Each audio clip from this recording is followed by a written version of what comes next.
ඔයා හිතන්නකෝ හොඳට වැඩ කරලා සතියක ට්‍රිප් එකක් ගියයි කියලා. වැඩක් නැහැ ළමයි. මොකද අනිත් අය නවත්තන්න බෑනේ. මොකද ඔයාට කියන්න බෑනේ මම ට්‍රිප් එකක් යනවා. කවුරුත් පාඩම් කරන්නේ නැහැ මෙතනින් එහාට. එහෙම කියන්න බෑනේ.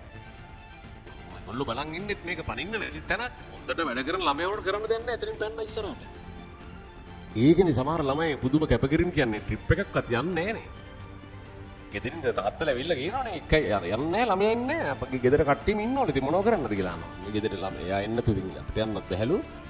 යන්න බෑ එහෙම ඕන තරම් කියනවිල්ලා. කැපකිරීම හිතන්නකො ළමයි. සමහරට ඕගලන්ට කිව්වනම් හා යංගෝ ට්‍රිප් නම් මොනවද අර? මට විභාග වගේ තාත්තගේ ට්‍රිප් එක යන්න. අර කැපකිරීම ළමයි දෙන්නේ එතනට. මොකද ඒගොල්ලෝ ඔළුවේ තියෙන ළමයි මේක කරන්න ඕනේ කියන එක. එතකොට කොහෙන් ආව ශක්තියක්දනේ මේ පොඩි වයසට එහෙම කැපකිරීම වෙන්න. සමහරව දෙමව්පියෝ ළඟවත් නැති කැපකිරීම ළමයන්ට ඇවිල්ලා තියෙන්නේ කොහෙද? ස්වභාව ධර්මයෙන්ම ආවේවා. හිතා ගන්න බෑ. අම්මලා තාත්තලා පොදුම් වෙනවා සමහර අය ඇස්වල අයිස් කැට ගාගෙන වැඩ කරනවා කිව්වා.